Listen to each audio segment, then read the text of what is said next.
सतनाम साहेब बंदगी। सतनाम साहेब बंदगी सभी भक्तात्माओं को, सभी साधु संत समाज को।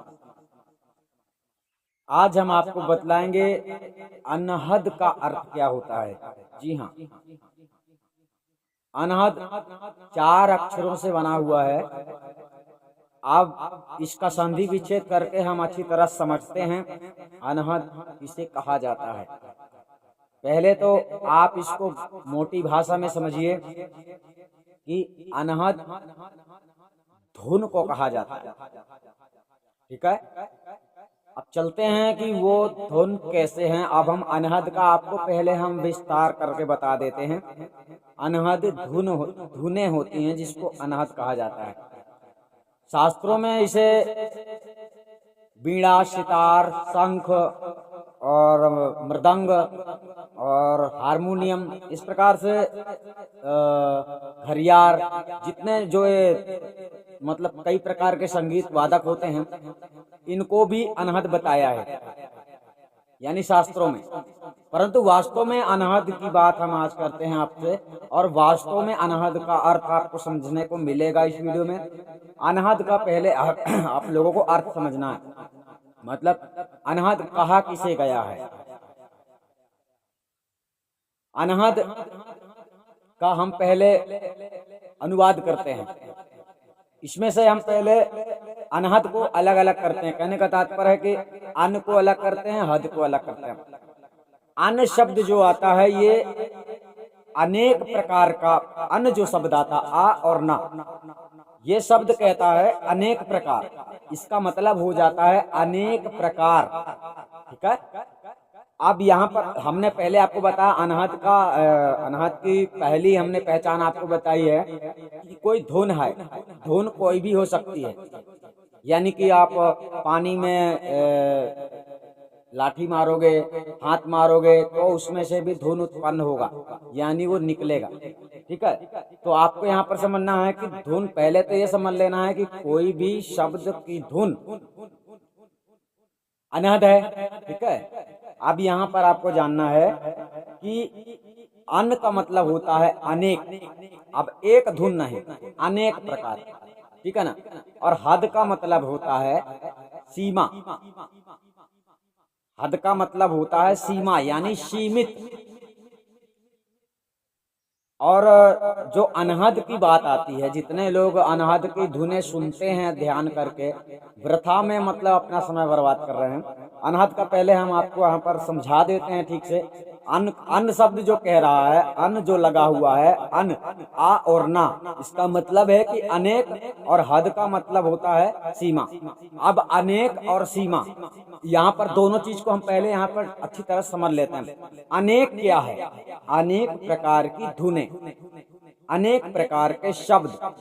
ठीक है, अनेक प्रकार के शब्द, अनेक प्रकार के धुन जिनकी सीमा है, मतलब वो असीमित नहीं है। असीमित कौन है? असीमित है पारब्रह्म परमात्मा। ठीक है, इस सकल संसार में असीमित क्या चीज है? यानी जिसकी सीमा नहीं है, जिसका पार नहीं पाया किसी ने। ऐसा कौन सा वस्तु है, ऐसी कौन सी चीज है जगत में? तो वो है परमात्मा। मतलब परमात्मा ही एक ऐसा पुरुष है और एक ऐसा शब्द स्वरूप है, क्योंकि वो सार शब्द महाचेतन सत्पुरुष परमात्मा शब्द स्वरूप है। तो वो शब्द स्वरूप परमात्मा जो है असीमित है।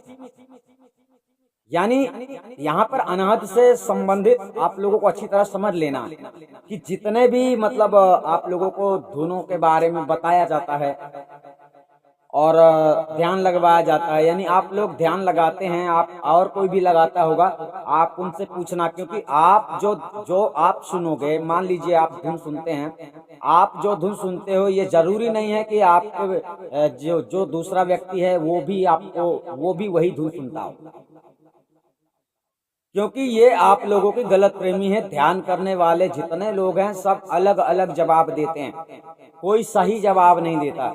मतलब कहने का है कि ज्ञान एक है, परमात्मा एक है, सार शब्द एक है। अगर सबको सार शब्द ज्ञान प्रकट हो रहा है, कहने का मतलब उदाहरण के लिए, वैसे होता तो कभी नहीं है, परंतु जो लोग कह रहे हैं हमारे अंदर सार शब्द प्रकट हो गया है, तो मतलब ऐसी स्थिति में बात करने वाले लोगों की बात हम यहाँ पर करते हैं कि इन लोगों के अंदर मतलब अलग अलग इनका दिमाग चलता है। कोई ध्यान करने में कुछ और सुन रहा है, कोई ध्यान करने में कुछ और सुन रहा है, कोई ध्यान करने में कुछ और सुन रहा है, किसी को थोड़ा थोड़ा सुनाई दे रहा है, किसी को बहुत सुनाई दे रहा है, किसी को कैसा सुनाई दे रहा है पता नहीं। तो कहने का तात्पर्य यहाँ पर ये आता है कि जो अनहद है, अनहद मतलब अनेक प्रकार। अब आपको शायद पता नहीं होगा, सदगुरु कबीर साहब ने बतलाया है कि चेतन आत्मा के माध्यम से होने वाले शब्द जो आपको सुनने को अंतर्गत मिलते हैं, शरीर के अंतर्गत अपने आप से सुनने को जो मिलते हैं, यानी आप बैठते हैं ध्यान में तो आपको भंवर गुफा में आपकी सुरती जब भंवर गुफा स्थान में गुजरेगी या कि वहां पहुंचेगी तो आपको अनहद की धुनें निश्चित रूप से सुनाई देंगी। अनहद की धुनें एक प्रकार की होती नहीं है, यानी आपको कई प्रकार की धुनें सुनने को मिल सकती हैं। अब आप उन धुनों को सुनकर ऐसा समझो कि बासार शब्द प्रकट हो गया, परमात्मा हो गया, तुम्हारे मतलब ऐसा सोचने से कुछ होता नहीं। इसलिए अनहदों को अनहद का जो भी लोग ध्यान करते हैं, सुनते हैं, समझते हैं, उनके लिए है कि साहब ने पहले भी कहा है, जाप मरे अजपा मरे अनहद भी मर जा। यानी अनहद की धुनें सुनने वाले जो लोग अनहद की धुन सुन सुनकर ऐसा समझ रहे हैं कि हमको सार शब्द प्रकट हो गया, हमको मोक्ष मिल जाएगा, तो ये लोग मतलब गलत प्रेमी में हैं। आप लोगों को गलत प्रेमी नहीं होना चाहिए। इस संसार में ऐसा कोई ज्ञान नहीं है जिसको सुनकर तुम मतलब सही हो जाओ। सही होने का मतलब है कि तुमको मोक्ष मिल जाए। वो सार शब्द ही क्यों ना हो, हम सार शब्द की बात कर रहे हैं कि भले ही सार शब्द क्यों ना हो, आप सार शब्द को भी सुन के, कहने का तात्पर्य जैसे वेदी गुरु के द्वारा जब आपको सार शब्द की प्राप्ति होती है तो सार शब्द को सुनने के बाद भी आपको मुक्ति नहीं मिल सकती है। कुछ इस प्रकार का संविधान है, क्योंकि संविधान ही साहेब का सब कुछ है। कहने का तात्पर्य है कि आपको क्या करना है पहले ये जान लेना है, किसी भी चीज का उपयोग कैसे करना है और हमें उसके काबिल बनना है। मतलब आपको परमात्मा को पाने के काबिल बनना है, परमात्मा के योग्य बनना है, परमात्मा के सेवक बनना है, बातों का सेवक नहीं बनना है। मतलब कि दूसरे से तुम कहते फिरो मैं कबीरपंथी हूँ, मैं तो जन्म से कबीरपंथी हूँ, तो आपके बातें करने से आप कबीरपंथी हो नहीं सकते हैं। कबीरपंथी आप तभी होंगे जब आपको सच्चा सतगुरु कबीर साहब का कबीरपंथी सतगुरु मिलेगा। सच्चा सतगुरु, झूठा नहीं। वैसे तो संसार में कितने पाखंडी घूम रहे हैं, तो आप पाखंडियों के शरण में जाकर परमात्मा की सत भक्ति तो प्राप्त कर नहीं पाओगे, इसलिए आप लोगों को नकली भक्ति मिलेगी। इसका मतलब है कि आप रहोगे कबीर पंथ में लेकिन भक्ति करोगे यमदूतों की। कहने का तात्पर्य है रंभदूतों की। तो आप लोगों को बहुत अच्छी तरह समझना है कि ध्यान वान करवाने, साहिब ने कहा आत्मज्ञान बिना नर भटके कोई मथुरा कोई काशी।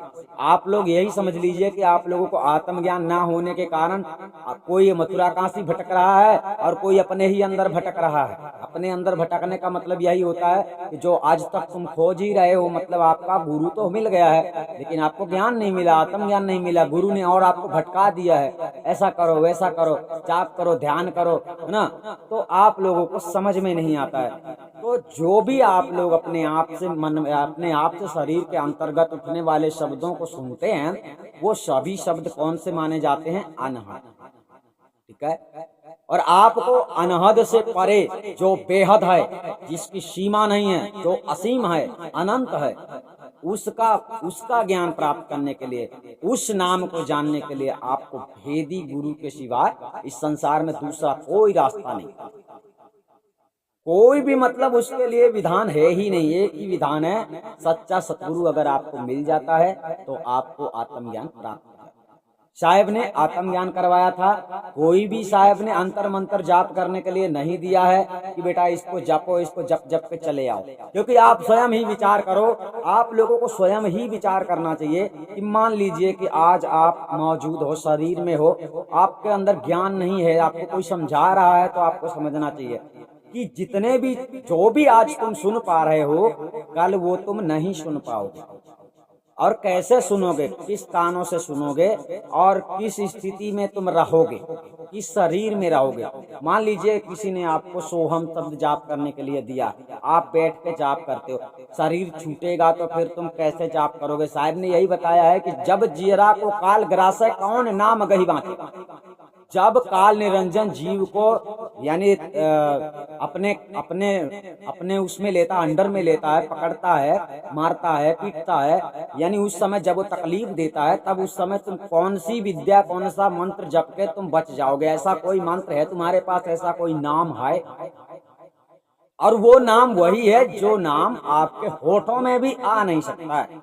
कहने का तात्पर्य जो वो सच्चा नाम है ना, उसको आप लोग कभी भी जिह्वा में नहीं ला सकते हो, वह ऐसा नाम है। तो उस नाम को प्राप्त करने पर और उस नाम को प्राप्त करने के लिए आप लोगों को योग्यता चाहिए, यानी आप लोगों के अंदर वो योग्यता चाहिए। आपके अंदर अगर वो योग्यता नहीं है, अगर आप सेवक नहीं होते हो, तो आप उसके अधिकारी नहीं हो, मतलब आपको वो वस्तु नहीं मिलेगी।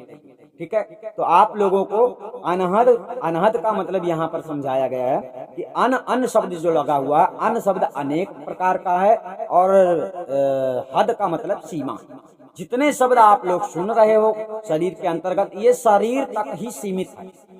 ठीक है, ये सब शरीर तक ही सीमित है, शरीर नहीं तो वो भी नहीं। मतलब ये जितने शब्द आप लोग सुन रहे हो, मतलब ध्यान लगा के सुन रहे हो ना, ये सब शरीर नहीं तो शब्द भी नहीं। लेकिन जो शब्द वास्तविक है, मतलब परमात्मा का स्वरूप है, असली सार शब्द है, वो शब्द जो आप एक बार जानोगे उसको कि वो शब्द क्या है, तब वो शब्द के बारे में तुम समझ पाओगे कि वो शब्द वास्तव में सर्वत्र है, यानी सर्वव्यापी है। उस शब्द का कारण शरीर नहीं है, उस शब्द का कारण शरीर नहीं है। हम केवल आपको जानकारी दे सकते हैं कि वो शब्द कैसा है, वो शब्द स्वरूप कैसा है, परंतु उस शब्द का मतलब आप ये नहीं, मतलब उसके अंदर मतलब विचार करेंगे आप तो समझ जाएंगे। टाइम लगता है उसमें विचार करने में, क्योंकि इतनी जल्दी आप नहीं समझ पाएंगे, क्योंकि सार शब्द परमात्मा है, कोई खेल तो है नहीं। तो परमात्मा को जानना इतना सरल नहीं है, परमात्मा को पहचान लेना भी इतना सरल नहीं है। और जब उसको तुम पहचानोगे, जब उसको जानोगे, इसके बाद में आपको आपकी भक्ति सफल हो जाती है। यानी आप लोगों को अनहद में ध्यान नहीं लगाना है। ध्यान लगाने से परमात्मा नहीं मिलता है। ध्यान उसको किया जाता है जिसे आदमी जानता है। कुछ लोग स्वरूप का ध्यान करते हैं, ज्यादा अच्छी बात। कुछ लोग बिना रूपई के ध्यान करते हैं, यानी कि वही बात है कि बिन परिचय प्रतीत दृढ़ावे नाना मत का ज्ञानी।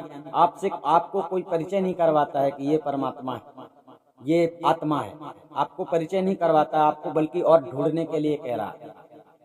अब वही बात है, कोई अंदर ढूंढ रहा है, कोई बाहर ढूंढ रहा है। तो मतलब कबीर पंथ में आने के बाद भी आप लोगों को आत्मा परमात्मा का ज्ञान नहीं हुआ, तो आप लोगों को क्या हुआ? कुछ भी नहीं हुआ। इसका मतलब है कि आप लोग नाम के कबीरपंथी मत बनो, काम के कबीरपंथी बनो, तो अच्छी बात। आप लोग समझ गए होंगे अनहद का मतलब क्या होता है। अनहद वही है जो आप लोग ध्यान में सुनते हैं। कोई भी व्यक्ति अगर ध्यान करता है और वो सुनता है, कुछ लोग ज्योतियां देखते हैं, जिसका जहां तक का सफर होता है वो वहां तक सफर करता है। अनहद में जाकर रुकने वाले लोग अनहद में जाकर रुक जाते हैं, उनको लगता है बस बस परमात्मा की दुनिया में हम आ गए।